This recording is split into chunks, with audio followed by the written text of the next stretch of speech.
Welcome. Hello there. How are you doing? Good to see you. Good to see you. We are D Cool. That's me. And you are. No, I am. Lewis Moon. You can't be two people. I can't be both. No. And you're watching or listening to Doctor Who Time and Space. To Time and Space.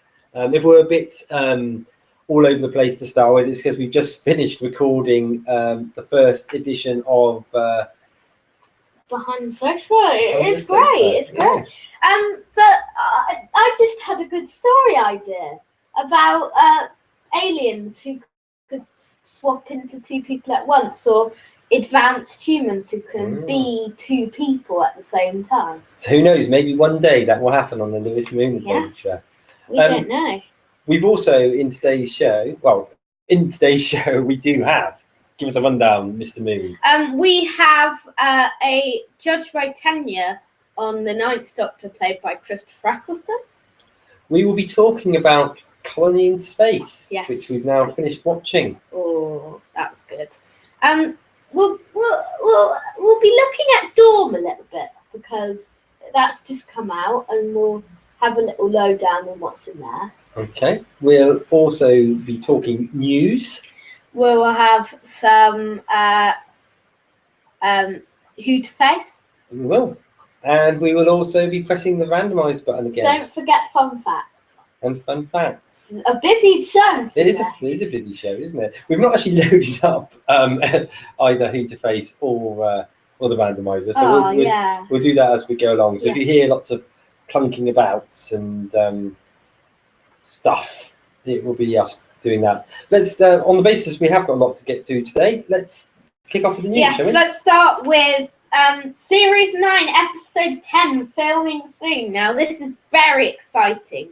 The script read through. Wait a minute. Just scroll down. The script read through for the 10th episode of Series 9 has now taken place, meaning that the start of filming shouldn't be far off. Alongside the pic of the script, the BBC tweeted, "The read-through for episode 10 took place yesterday. We can't tell you more at this stage, but we'll do soon. Unfortunately, both the episode title and writer are blurred out." Now that is very exciting. So on the article we were looking at, there's a picture of the script, and you can't read the bits you want to read. But it looks like the title is shorter than the name. Yeah. So it must be quite a short title. The thing is, though, you don't know, do you? Because let's face it, they've been known to throw a few things out before to throw people off their scent. Like, for instance, the whole fact that they hinted it might be Omega, or no, they hinted that it might be Omega. I think in the Day of the Doctor. Yeah. And they hinted that it might be the Rani in the last series. So they have been known to throw things out just to put you off track. But you reckon that you can see a particular name on there, don't you? Jamie Matheson, and someone agrees with me in the comments. Yeah. And I think we'll find out about it sometime in June. Yeah. Maybe even this week, and we may even get to talk about it on the podcast next week. Yeah. So, sorry, which episode number is this? Episode 10, but we haven't heard anything about episode 9. No, that's what I was just about to lead us on to, actually. So what we don't know is whether they've done that and just kept it a secret, or they're doing them in a slightly different order again. Yeah, so what do you think episode 10 will be like? Well, what I am interested in, I mean, you mentioned about Jamie Matheson, and I think it'd be great if we have got another one of these stories in the series on the basis that the last two were really, really good. The other name that we've seen confirmed that we haven't yet seen any filming of is Mark Gatiss. But he could be writing episode 9. Could be, yeah. But, yeah, episodes 10 and 9 are the only ones that aren't confirmed for writing. But Gatiss has confirmed he's writing one, hasn't he? Yes, Gatiss has confirmed that he is writing one this series. And do we know anything about his so far? No. So we don't know whether it's another historical one or anything? No. Well, the In the Forest of the Night was like the calm before the storm. Yeah. Because Darkwater Death in Heaven was such an epic sort of adventure. They needed sort of a slower, more family-friendly adventure. Yeah. For the one before the final. Or as a lot of people thought, a rubbish one. Although we didn't agree, did we? No, we like that one. Should we look at the comments? Yeah, let's have a handful of comments, yeah. So, will it be a single-parter? Someone here says Russell T Davies? Question mark. Well, there is that, I guess. This might be a light, and it means that 9 plus 10 are at least consecutive stories at the most, not a two-parter, I'm guessing. Definitely looks like the S to me. Also, does this mean 9 out of 10? 9-10 aren't a two-parter. Also, seeing as that most likely does not say Mark Gatiss, that means he's writing episode 9. Okay, so that backs up what we thought, doesn't it? It could be a new writer, I suppose. Could be. Maybe they've actually got hold of one of the scripts for the Mr. Lewis Moon Adventures next series, and they could be dashed out to make it before you film it. Oh no! No! I wonder if it is the Dr. Light episode of this series. Okay, so that's a good little interesting bit of news. Do we have any others? We do. I'll just get some more news. Let's talk about this. Doctor Who is invading San Diego Comic Con 2015. Doctor Who returns to San Diego Comic Con on Thursday, July the 9th. Ooh. Following his record-breaking debut series as the Doctor, Peter Capaldi will make his first ever appearance at the event with Jenna Coleman, Michelle Gomez, lead writer and executive producer Stephen Moffat, and executive producer Brian Minchin.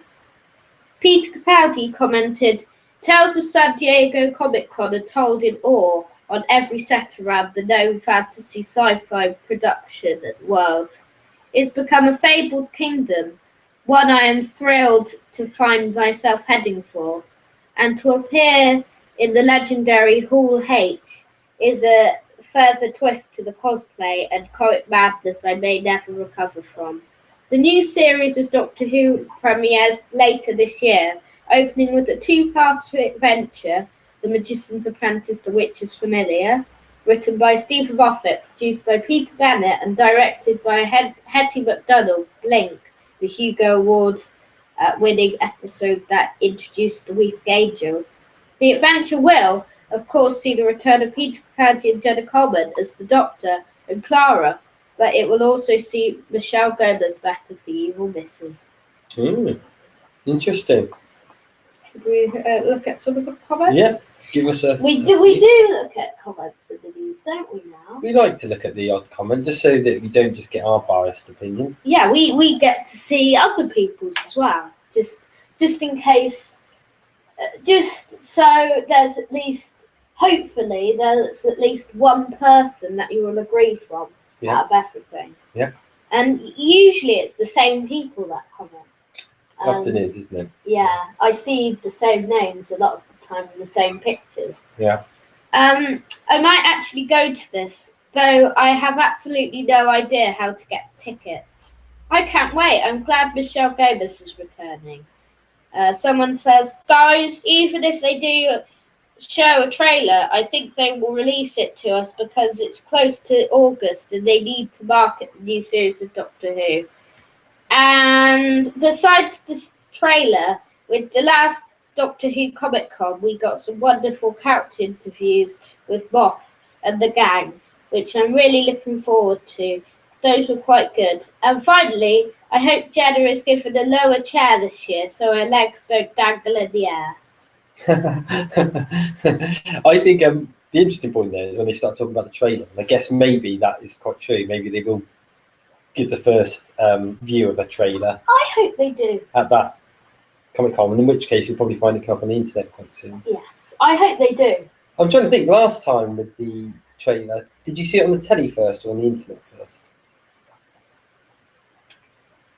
I don't know. So I've got a feeling it was an internet one first of all. Yeah, must have been, because I'm sure they showed it on Sunday. I'm sure they showed it at Comic Con. Mm. That was the first time they ever showed it. Yeah. You know, Radio Free Skara, they always go on about Comic Con, but it's a popular festival for geeks. Mm-hmm. Yeah. Yes. So we'd be at home there then. Yes. It That would be lovely, wouldn't it? would, yeah. Oh, So, geeks. what's next up, Um, Sar? It's gone out of it now.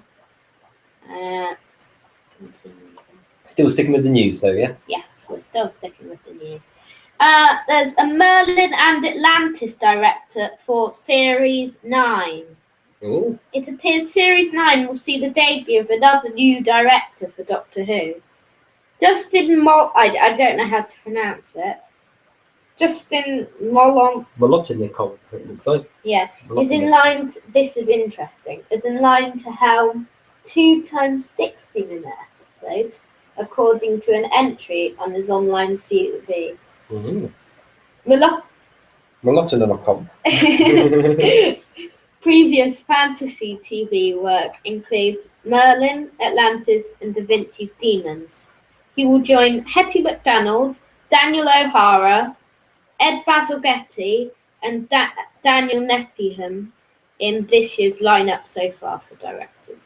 So, do we know who's doing the final? No. Yeah. So it could well be. It sounds like he's probably the final one, doesn't it? So this is interesting because earlier in the year there was some director. I think it was Daniel O'Hara. Yeah. Correct me if I'm wrong, but it said on his CV as well that he was going to direct 2 times 60-minute episodes. Maybe they're all 60 minutes. Yeah. Maybe they are a bit longer. They're at the same point in filming as they were last year. Yeah. But they probably film a lot more than what they actually use. There'll be bits that are edited out and stuff like that. Yeah. Maybe they decide, because I imagine quite often with these things, they film a lot more and then think, we've got to get it to fit into 50 minutes. Let's cut bits out, which is probably why sometimes they feel a bit rushed. So now they're going to do... So maybe they just thought, well, a bit longer, let's put a little bit more in, let people understand it a bit more. That would be quite good, actually. Would you like full-time 60-minute episodes, or would you just like it for the final opener? No, I think I'd much rather have 60 minutes. Anything to make it feel less rushed. Yeah, Series 8 wasn't rushed. I don't think it was. But last year we had the final as a 60-minute episode. Do you think that worked? I did, yeah. And Deep Breath? Yeah, it's Deep Breath. Was that the same length? Or was that It was an hour and 16 minutes. What, the final? The Deep Breath. Deep Breath was, right. Yeah. Okay. But what I mean is... So I was thinking of Dark Water was normal length, wasn't it? Yes, But then Dark Death in Water. Heaven was longer. Yeah. Yeah, okay. No. Well, yeah, yeah. Okay. But that might mean that both of the final parts are longer. Yeah. This time. Yeah, that makes sense. So guess we found who will be directing the final episode. Sounds like it. Woohoo! 60 minutes? Question mark. Mm. All the things that we said. Yeah. Man, when I read Merlin Series 9 in the same sentence, the first thing that came out of my mind was the 7th, 12th multi-doctor story. Such a pity I was wrong. Sounds great. And 2 60-minute episodes. Oh, I must be in heaven. No, seriously. I can even see Missy, and she's offering free tea. Sounds like we've been upgraded. Hang on, did I read that? Did that read 2 times 60-minute episodes? Exciting. And seems like a good chance. It experienced in similar genre and effects heavy drama. Is a writer as well as director. Well, I think bodies well. Ooh. Bodes well, I thought he was. Bodes, yeah. Cool. Yeah. Is that all of our news this week? No, we've got... There's still more news. My. And then we So, you treat us. Dawn. No, we've got to move on to birthdays, don't we? Because we do the birthdays. Yeah. Despite all its successes, Steve Moffat has admitted that he feels guilty over reversing the outcome of the Time War in The Day of the Doctor. Speaking in the new issue of Dawn 487, he says, The Day of the Doctor was a success. Record ratings, awards, rave reviews. By any measure, it did all right. But 2 years later, I'm still haunted by the guilt. He continues, I know some of you, including friends of mine, were upset that we reversed the outcome of the Time War. My defence, however feeble, is that given the chance, the Doctor would do exactly that. And it was his birthday. How could I deny him that chance? What could define him more? The man who always finds another way? And there he is, at every moment of his life, proving to himself literally that there is always a better path. Ah well, my heart was in the right place at least. But in this job, you always need to. Yeah, interesting. What do you think of that bit of news? I think it's interesting. I couldn't criticise Stephen Moffat for anything to do with Day of the Doctor. No, I loved Day of the Doctor. Day of the Doctor was the best episode ever, definitely according to Dawn. I think the thing is, isn't it, that when it comes down to it, we've talked about geeks, and Stephen Moffat's probably the biggest geek of them all, isn't it? Yeah. So he's always going to be a little bit sensitive about what he does, even if he does mess with stuff. Yeah. Yeah. Any more news? We're going to read some comments. Okay. I'm totally fine with reversing the Time War outcome. I love it. I'd expect nothing less than spectacular from the Doctor. I can't wait to see how the show evolves now. Whilst my show has been hugely successful, I do suffer for my art. How Moffat makes sacrifices for us among fans. Adoring fans, I mean. That's not my problem with DOTD. There's the Doctor, Moffat. My problem with it is the Raw Doctor, and you know that all too well too. And finally, I think sort of butting in there. And I know we talked about this a few weeks ago, but however much I like John Hurt, and I do, I love him, and I loved him in The Doctor. It probably wasn't a necessary part. You know, if Paul McGann was up for it, and who knows whether he was or not, they could quite easily have just had his Doctor performing that role. Yeah. And it could have been how his Doctor progressed. Yeah. He effectively turned into the real Doctor. Yeah. You know. But then we wouldn't have had John Hurt, and we all know how much I love the Hurt stuff. Yes. So final comment is, if he still regrets doing that, that makes me think that Gallifrey won't return in Series 9. Or even worse, Gallifrey gets destroyed all over again. No! I still think we've got a Gallifrey series coming up. I don't think Series 9. You don't? Not Series 9. So Series 9 doesn't really sound like a Gallifrey. Definitely not Girl Who Died, The Woman Who Lived, and that one about the ghost one. Mm-hmm. But I've just had an idea. Osgood could be a Time Lord. Maybe. That's why she knows so much about the Doctor. That's why she participates. But then wouldn't she regenerate with a different head? Maybe the 10th Doctor regenerated. Okay. How did that happen? I've not seen that. I won't spoil it for you. Okay. Or any of the viewers that haven't watched that episode. I suspect you most if you have, but he hasn't. Do we have other news at all? Let's do it on this day. So Okay. 30th of May, the Aztecs, the Warriors of Death, was broadcast in 1964 at 5:16 p.m, watched by 7.40 million viewers. Inferno episode 4 was broadcast in 1970 at 5:15 p.m., watched by 6 million viewers. Doctor Who's Sharda Online Part 5 was broadcast in 2003 at 12 p.m. Now let's do the birthdays. Jamie Adams is 35, credited as assistant editor for The Empty Child, The Doctor Dancers. Rachel Sterling is 38 today, credited as Ada in The Crimson Horror. Mark Sheppard is 51 today, 3 credits including Canton, Delaware in The Impossible Astronaut Day of the Moon. Tracy Childs is 52 today, credited as Nutella in The Fires of Pompeii. Christopher Robbie is 77 today, 4 credits including Cyber Leader in Revenge of the Cybermen. And deaths. Don Harper died 1999, aged 78, credited as incidental music for The Invasion. And Mervyn Pinfield died 1966, aged 54, 13 credits including associate producer for An Unearthly Child. There you have it.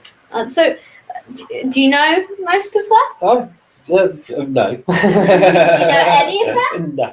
Don't you even know her? Which one was she again? If you have pictures of them. Oh, the woman from Crimson Horror. Yeah, no, I remember And her him. actually. Yeah, and the guy from Impossible. Yes, I do actually. Yeah, no, I liked him actually. The guy from Impossible Astronaut. Yeah. What's his guy?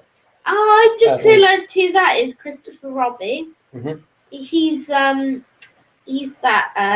superhero guy. Yeah, the Carcass in The Mind Robber.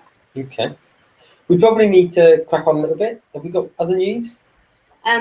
No, we don't have any other news. I'll go to Dawn. Okay. Okay. So, Dawn, or as mere mortals like myself know it, Doctor Who Monthly, out this week. Doctor Who magazine. Doctor Who Magazine. Is that what it stands for? I thought it was Doctor Who Monthly. Yeah. I do nothing. Doctor Who magazine. Look, Doctor Who Oh magazine. yeah, so it is. It used to be called Doctor Weekly, Did it? but it doesn't have as catchy tones. No. And particularly it isn't weekly anymore. So No. It's a silly name for it now, isn't it? What do we have in this week's Well, it's Boom? got a past, present, and future of Earth. It's got a John Nathan Turner interview, long lost.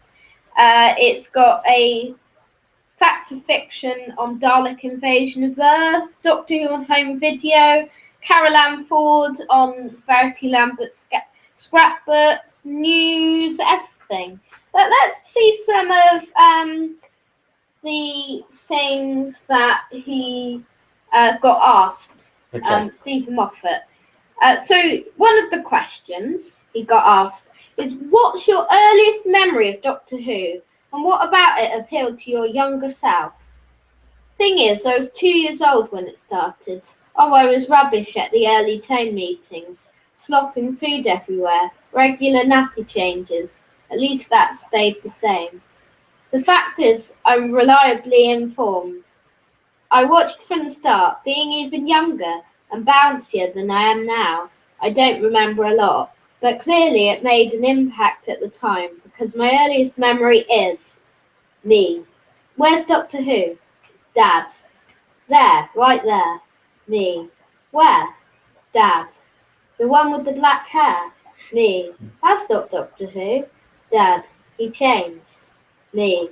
He's nothing like Doctor Who. Dad. You missed it last week. He changed his face. Me. I don't like him. Dad. Oh, he's Doctor Who now. Me. He's too young. Doctor Who isn't young. The dates make it improbable, but I like to think that at that exact moment, that's his parents to be made their first eye contact. I was trying to, just as you were saying that, I was trying to think what my first memory of Doctor Who was. Okay. And my earliest memory now, and it's not, obviously wasn't my first memory. My first memory now is Logopolis. But I must have watched a lot of Tom Baker episodes before that. Yeah. But Logopolis is the one that's really clear in my mind. Tom Baker changing. Yeah. Did you watch Talons when it was first on? I probably did. I don't remember. Because that was 1977. Yeah, so I probably did. I probably did because I would have been sort of 6 then. Yeah, cool. Well, 5, I guess. Do Probably. you want to know any other questions? I think we probably need to move on because it's time to put Any it other cracking on. features? I think Yes. I think so. Try and buy that because it's a very good issue, I think. And I will read a bit more of that later. Okay. So what does that take us on to? We will look at some fun facts, should we? Fun facts. Okay. You look at your fun facts a second. I'll just disappear a second. Okay. Sorry, it's just going to load a little bit. Fun facts. We talk about some facts from Doctor Who history, and this is our 3rd episode, but we tried to get the most interesting and intriguing facts we can find. So first up, the Daleks were based on the Nazis, and Genesis of the Daleks was based on World War II. Stephen Fry did once write a script on Doctor Who, but it was never made. John Nathan Turner wanted to leave in 1987, but had to stay because there was no one else to choose, and actually there were no other script editors. He didn't have any script editor, he didn't have any doctor, he didn't have any producer, so that's a fact. Clips from Shada were used in the 5 Doctors, and those clips have never been seen because of industrial problems. Colin Baker was the only Doctor to get sacked and could not even have his regeneration, so Sylvester McCoy did it instead. I find myself filled with sadness at that moment. I know. Yeah. I know. Yeah. But that's the way it was. Yeah. That is the way. Doctor Who is not known for rude behaviour or abuse, but the Doctor does strangle Perry in the Twin Dilemma. And 2 Dalek props owned by the BBC were stolen in the 1970s. And we have those props here. Whoa! If only, eh? If only. I wonder what these props were, you know? They were used for the Day of the Daleks, I think. Oh, right, okay. Which was the first 1970s and John Pertwee Dalek story. Okay. Yeah, that'd be great if we did find them, wouldn't it? It would be. I Judge think my they might have been found, but damaged. We didn't damage them. Yeah. Judge my tenure? Yes, okay. Do you want to introduce it this time? No, you're better to Oh, okay. introduce it. Judge My Tenure is a show, part of the show even, when we talk about a certain Doctor in chronological order, and we review them by identifying their good features, their bad features, and their best bits. Excellent. Okay, so yeah. this time it brings us on to The 9th Doctor, Christopher Eccleston, Okay. the Doctor who started off New Who. Okay. So, what do you think are the best bits about Christopher Eccleston? Well, the best bits, he brought back Doctor Who. Yeah. Well, it wasn't him. It was Russell T Davies. But, Yeah. what I mean is, he was the first Doctor in New Who. Yes, indeed. Can I just say something about it? Yes, of course. This is Judge My Tenure. When I first saw Christopher Eccleston and when Doctor Who first came back, my overwhelming opinion was he isn't the Doctor. He just didn't look, Okay. sound, or feel like Doctor Who. Is it because he had a northern accent? It was probably, and because of the fact that it had like a lot of action in it, it was a lot more pacey. Yeah. The first time I watched it, and this is before we started watching together, Yeah. I just saw bits on the telly, and I just really didn't fancy it, to be honest. And it wasn't until you grew up and started really getting into it, and we started sitting down and watching episodes together, Yeah. that I got back into Doctor Who again. And it wasn't until after we'd watched a few Sir Eccleston ones where actually I realised he was a really good Doctor. The first time we watched that series with him, I enjoyed them. I thought they were really good stories, Yeah. but I still didn't feel he was a Doctor, and I had him I would have had him very low down on my list. As time's gone on, and when we've gone back and we've watched them again, Like Dalek and Rose. I've really warmed to him. And you know, he's still not up there as one of my favourites, but he's a lot higher than he would be. You say that he's better than David Tennant. Yes, he's definitely better than David Tennant. Much prefer. And you used to say that. Remember this time last year when we had that phone call from Christopher Eccleston on the show, and then he complained that you were complaining about him. Oh, right, yeah, I Remember can that? imagine that happening. Can you remember that? Yeah. Yeah. Well, I need to put on that show because it was a real show. The worst bits. What's the worst thing about him? Like, one thing is that his tenure was so short, Yeah, that's the thing. and it was his own fault. Yeah, it was his own fault that time. He fell out with the crew or something, was that? Sounds like it. It sounds like he didn't really like the direction it was going in, did he? And did I read it somewhere? Correct me if I'm wrong, but they wanted to make it a bit more of a relationship between him and Rose.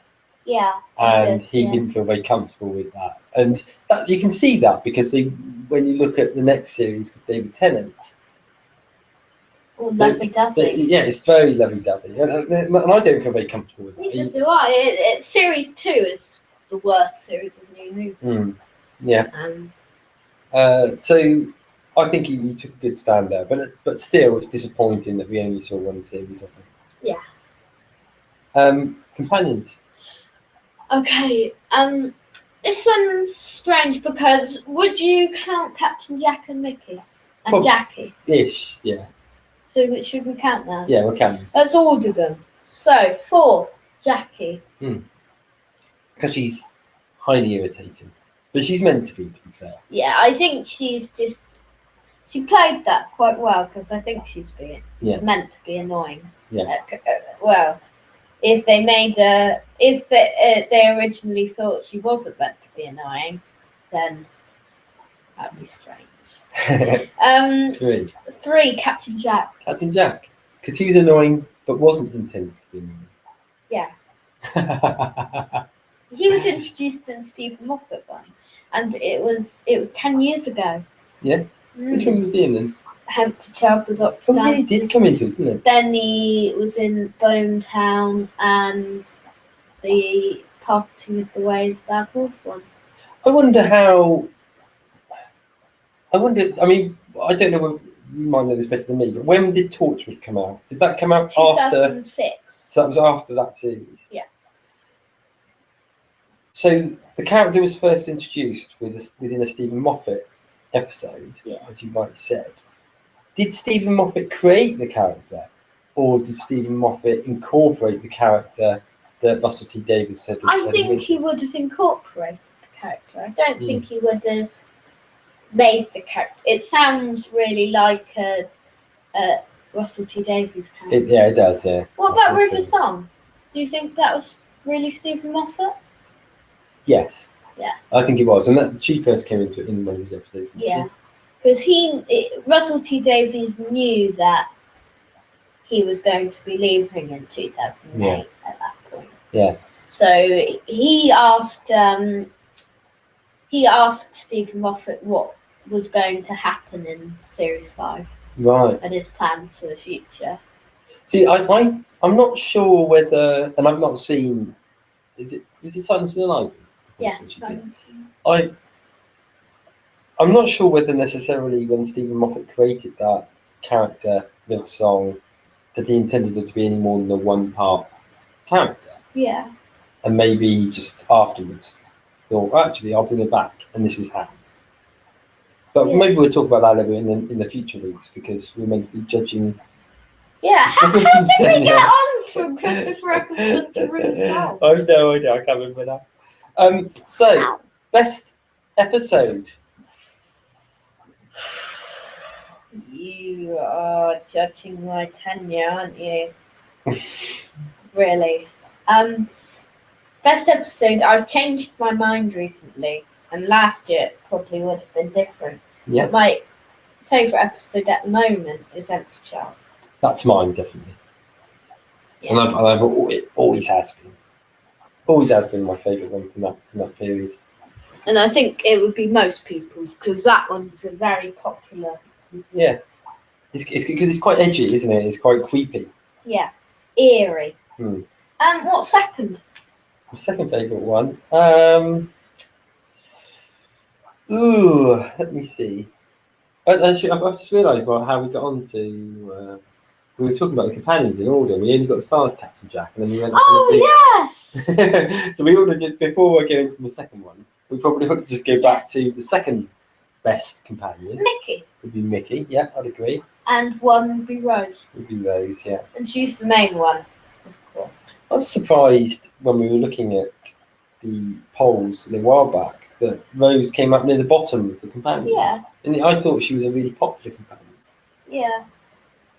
I'm not sure what it is that changed people's mind. Maybe it was that direction that they took the story of making it a bit more lovey-dovey.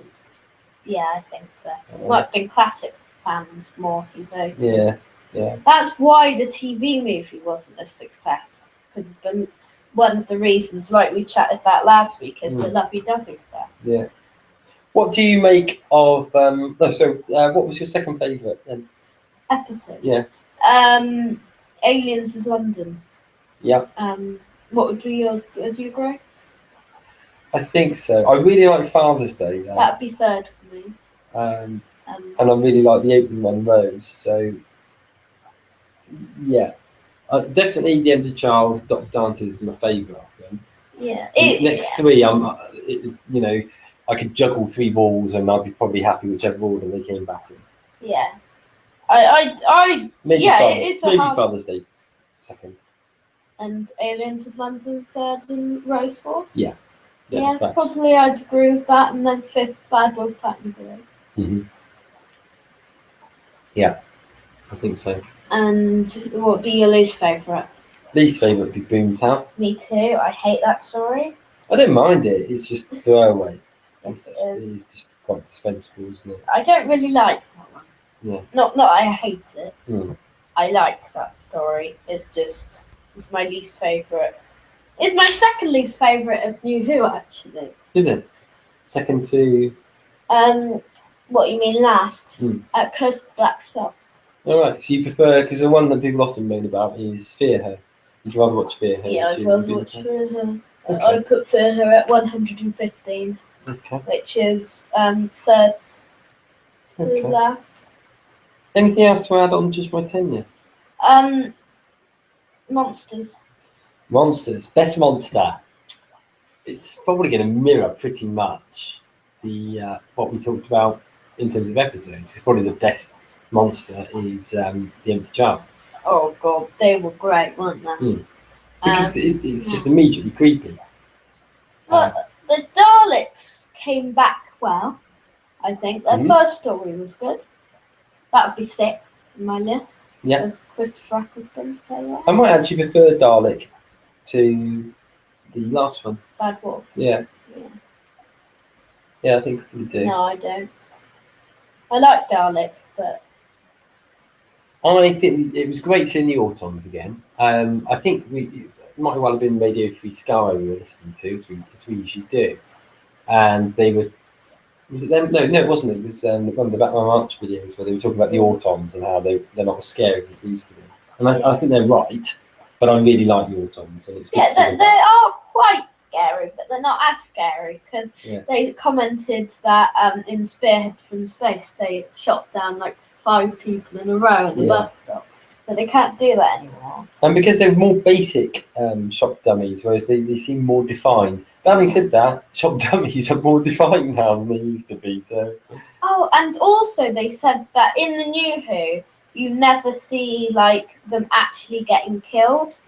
But in the old days, you actually saw them getting killed. You just see the gunshot. Yeah.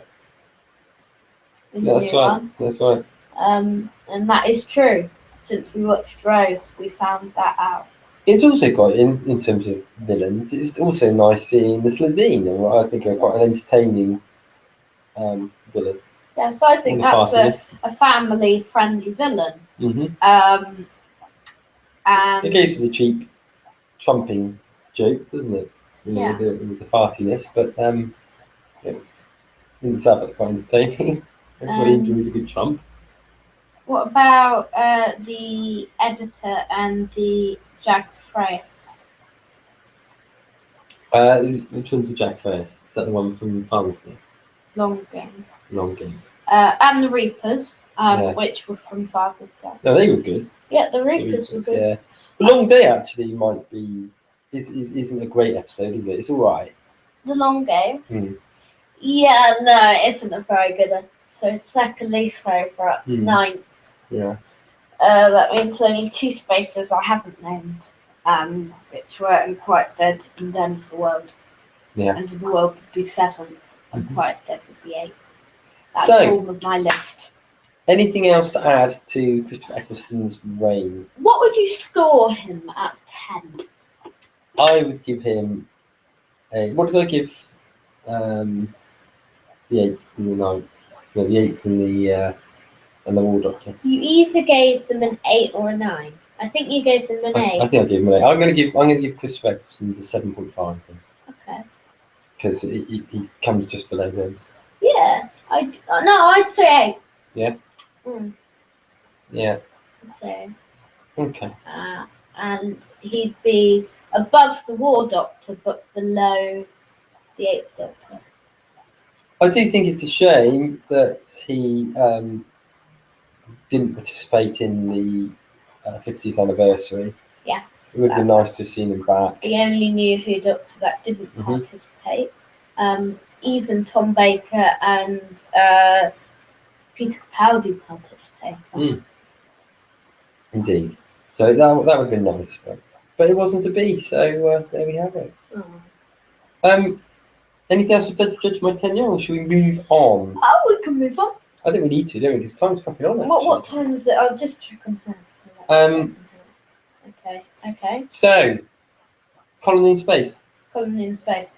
Should we talk about this episode, or Yeah. should we talk about the randomizer first? Let's I'll talk about the episode. I'll just set up the randomizer. You set up the randomizer. You so give a brief synopsis of the I will episode. do, and I will keep it. I will keep it very brief, because we talked about it a little bit last time.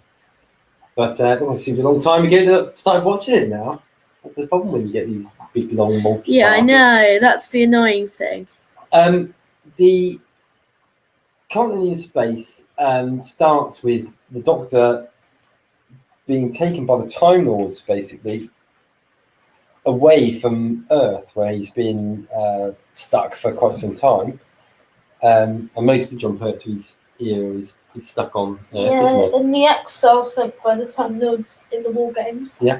So he's working for the Brigadier, but him and what's the companion's name? Joe. Joe. Yeah. The Doctor and Joe find themselves on this planet where there's a number of people that are basically starting up their own colony, but they're having problems growing crops. Yeah. Crops are dying, so they're getting to their food reserves.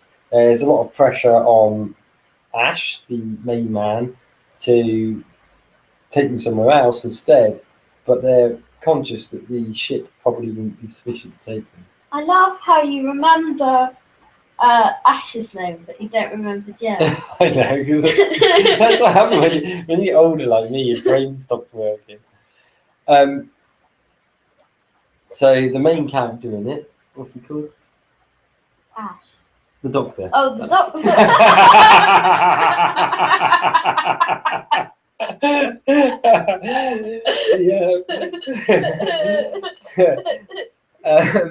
Where was I? Yeah, so basically the Doctor and Joe arrive. The planet, as well as having the colony people there, has also got some guys there that are trying to take all the fuel out of the planet. IMC, Yeah. Interplanetary Mining Corporation. That's the guys. I'm just adding bits. You add in. Synopsis. You basically add in all the bits I forget, which means that you talk as much as me. But there's also an ancient civilization Yes. on the planet. Yes. Um, Onyx Aries. Onyx Aries. So that's probably a brief synopsis of it. Yeah. There is in part 4, Yeah. a character that we all know very, very well Yes. comes into it. And I think we can say who that is. The Master. The We Master. said that a few weeks ago Did- before we even watched it. Did we? Oh, right, Yeah. okay. So it doesn't matter. We said it when we pressed the randomizer. Okay, so the Master's there, but he's pretending not to be the Master, but the Doctor obviously knows who he is. Yeah, we can't tell you who he's pretending No. to be. No, Because I almost said that actually. You nearly But gave it luckily away. I didn't. So, yeah, so that's probably enough of a synopsis. What do you make of it? It was a great story, I thought. I don't agree with its ranking. It's like 201. In the Dawn magazine? Yeah, in Yeah. the dorm. I really don't agree. Oh, do you know, I don't either. I thought it was a really, really good story. Yeah, and- Really strong. I used to think that this story was a bad one, but watching it again, I found it was really good. I did. I thought it was nicely paced. It had a lot to it, didn't it? And what I Yeah. liked is that throughout the story, the various different parties in it seem to take it in turns of winning and losing. Yeah. So there's a lot of twists and turns in it. The creatures are cool. Yes, they are. There's quite a lot of villains in this. Yeah, And that's the good thing. there is. Yeah, we've got a beardy guy.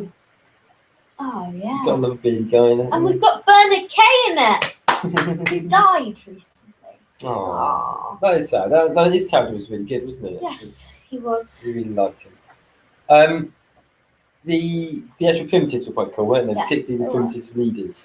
Oh The yeah, they little were. walnut head things. Oh yeah, he's so cute. So the usual questions. Okay, wait, I need to ask you something. Okay, you asked me something. So what do you think of the Doctor Hmm. in this? Because it's our first John Pertwee. It is our first John Pertwee. Well, we've watched a few, haven't we? But it's the first one in the randomizer. It's quite funny, isn't it? Really, because John Pertwee's an older gentleman than Yeah. certainly the more recent Doctors we've had. But has there ever been a more fighty Doctor than the third Doctor? No. He's got some moves, hasn't he? Yes. Yeah! Yeah. And he uses them on a number of occasions in this episode. You see the karate moves, don't you? Yeah. He's got a nice way about him, isn't he? Got a great voice as well. Yes, he has. John Great Pertwee. voice. Yeah. And just generally, he's an all-round good guy, good Doctor, I think. Gets a good balance of mystery and also excitement. Yes, he does. And the Master is the master of the masters, really. Yeah. And Delgado. also, what do you think of Joe? Joe's okay. Okay. Joe isn't one of my favourite No, companions. neither is she to me. She's alright. Bit clumsy. Nearly ruins the day, doesn't she, at one point during it? Yeah. But yeah, she's okay. Yeah, she's not my least favourite, or she's not my favourite. She's in the middle, She's a solid companion, I Yeah. would say. and she's in it for 15 episodes. So Mm. I think at that point she's a bit underdeveloped. Yeah. And also it's her first trip on TARDIS, so she's like, Yeah. aliens! Which I guess you would get a little bit, wouldn't you? Yeah. If you've not been in the TARDIS before. Because, I mean, she gets to utter these lines about it being bigger on the inside than the outside, doesn't she? Yeah. And yet she's not a new companion, so she's not been in there before. Anything else on this section? We need to do scores. Okay. Okay, so we've got to say character development. As with all the classic Who Yeah. episodes, I don't really find there is much character development of 5, 6. Monster. The monsters are great, and there's a lot, as you said earlier on, there's lots of different baddies. Obviously they're a little bit dated effect-wise, but Give it a 9. yeah, I probably would as well, actually. How about excitement? I wouldn't say excitement is a key thing in the story, although there are a few little battles and things going on. But it's well paced. It doesn't feel slow, even though it's spread out over 6. When we first started watching it and we were looking at that Dawn rating, I was thinking maybe it's just too many episodes for the story, but it didn't feel like it. And that links into pace. I thought it was well paced. I'm going to give it an 8 for pace. Okay. And overall? I'm going to give it an 8. Okay, yeah, that's the average score. Mm. And I agree with that. Yeah. It's not the best story. It's not the worst story. I definitely, it would be in the top half of the ones we've watched in the randomizer for me. Yeah, probably. I thought not at the beginning, at the first part, and I actually did disagree with you at that point, but I think now I agree. Okay, well, that's good. But we'll do it like, we'll change the scores every, 3 stories or something. Yeah, okay. Because we don't want to change them It's all fiddly, the isn't time it? But now. I think anyway, on the Behind the Sofa programme we referred to earlier on, we'll be doing a similar thing on there. Yes. So we'll keep that to there. So the randomizer. Can we press that button? Should we tell you what it's about or not? The randomizer. Yeah, we'll give a very brief one. So it's an Excel document. It's filled with every single episode, all 253 of them, and we click at the randomizer and it randomly chooses one of them, as long as we have it, or it's available to us, or we haven't seen it before, or you're not scared of it. Yeah. There are a lot of there's a few we've got missed. Yeah, there's not that many. Yeah. There's not that many you haven't got now, is there? No, there probably a few of the William Hartnell ones. Obviously, quite a few you haven't got. The Patrick Chatton ones are still some missing ones in there. You've got most of the Third Doctors, I would say. Yes. But all of the Tom Baker ones, didn't you? Pretty much. Not all of them. Okay. Not all of them are available, but most of them. Mask of Mandragora. There are a few that aren't available. There was one with Revenge of the Cybermen. Okay. There are a few that aren't available for us. Peter Davison, Colin Baker, you got all, haven't you? Yes. Sylvester McCoy, you haven't got very much of. No. Paul McGann, got them. Yeah, that's easy enough to watch the movie. And all of the New Who ones you've got. Yes. So it's vast majority, I think. But anyway, we digress. Shall we press the button? Yeah. The exciting moment. This is the right one. Okay, the macros enabled. No. Okay. Enable those. And here we go. Press the button. Okay. Yeah. Okay. And okay. So what is it? What did it say? Day of the Daleks. Okay, so the Doctor is John Pertwee. another John Pertwee one. How many parts is this one? 4. 4 part. Okay, that's good. So we can watch. We can watch. What do we do with these ones? Do we watch 2 over? Oh, no, we usually do that in 1 week, don't we? If it's a 4-parter. Yeah. We'll probably watch 1 part on Wednesday and then 3 parts on Saturday, will we? Yeah. Yeah. Or if we have time to. Yes. So, yeah. Okay. Good. Yeah. And that brings us to the final part of the show. Yes. I look forward to Day of the Daleks. It's another Joe episode, and it's got the Obrons. Ah, good. I'll look forward to that one as well then. Yes. Shall we move on to the final part? Yes. Okay. Okay. Which is Who to Base. Yes. Oh, yay. Okay. Have you loaded up Who to Base? Yes. Or not? I've uploaded. I got both of the Excel documents up. Okay. Do you want to explain it? Yes. What we do is we have another randomizer of all of the monsters and doctors that we could think of. Yeah. And we press it, and it comes up with the doctor and the monster, and we both have to choose a story. We have to make a story up. Okay. I think you go first in telling the story this time, because it's our 4th one, isn't it? Yes. So I did it on the first time first. Yeah. So and you did it first or the second time, Okay. and then it takes it in turns. Okay, so this is working completely off the top of our head. We've got to remember that I don't necessarily always know who all of the monsters are, so that could be interesting in itself. Okay. Ready? Yeah. Oh wait, macros. Okay, so embed those macros. We'll see what we get. Cheetah So, people. the cheetah people. And I didn't look at the doctor. I did. It was the War Doctor. Oh. Okay. So, that's an interesting one. Okay. I quite like this one. Okay, do you know what the cheetah people are? Yeah, they're from the last one, aren't they? Yeah. Is that right? They turn you. They gradually turn you into cheetah people, and the master even gradually turns into a cheetah person. Ah, right. Okay. Okay. So presumably in that one they're on Earth, are they? In the original episode, didn't they? Yes. And Okay. on the cheetah people's planet. Okay. Okay. So here we go. I'm thinking through a story as we go. Okay. This episode is going to be called "The End?" ? Oh. Okay. And what happens is it's all based during the Time War. Yes. So the ongoing battle. The War Doctor.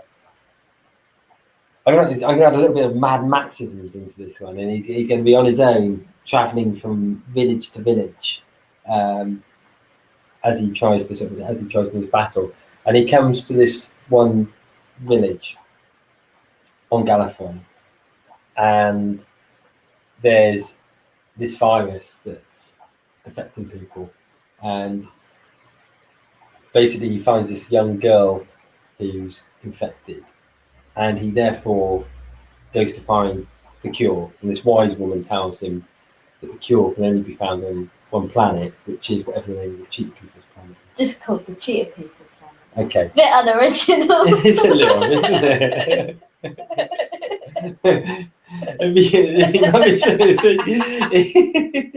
If the cheetah people decided to leave, would they still call it the cheetah people planet?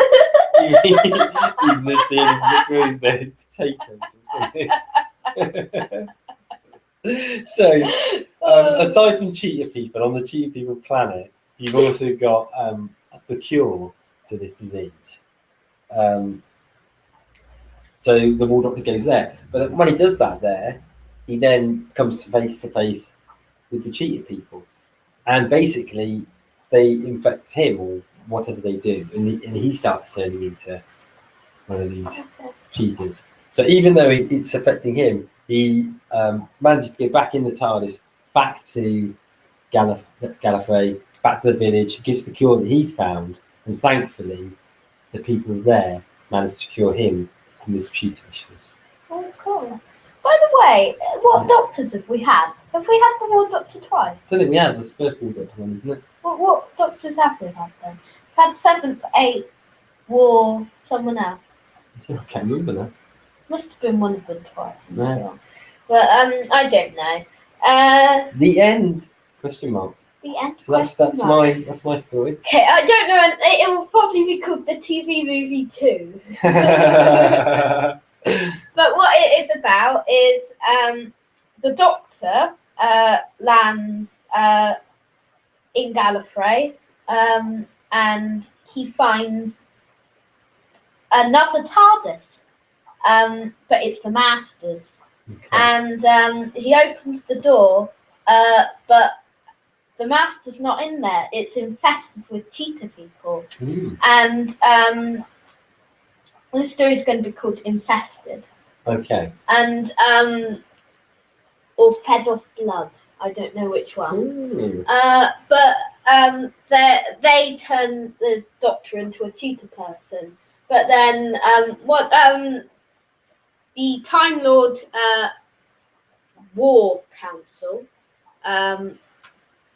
join Lady Romana to save the Doctor and destroy the cheetah people once and for all.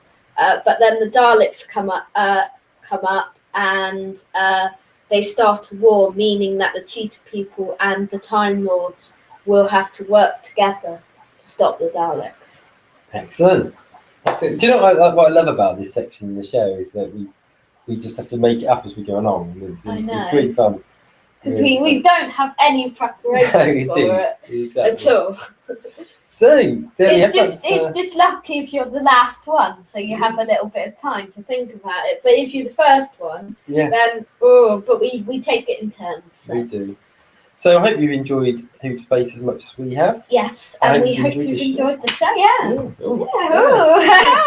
We're off to go to the planet of the cheetah people. But there's no cheetahs there anymore. Just potatoes. We'll see you next week when we'll be doing what? We'll be having this one will be interesting. Judge my tenure on the 10th Doctor, David Tennant. The foppish one. We'll be hopefully revealing more news to you. We're hopefully on episode 10. Hopefully so. There'll be some news on that. We will have our review on the 3rd Doctor Randomizer story, Day of the Daleks. We will. We'll have a quiz or question. And we will have some fun facts. So, hope you've enjoyed listening to us. Oh, and we'll press the randomizer. And we'll press the randomizer. Yeah. If you get a chance, go and watch the first episode of Behind the Sofa. It should be on live soon. Should be very, very soon. By the time you've listened to this properly, it will be live. Yeah. So look out for that. Okay. See you later. See you later. Bye.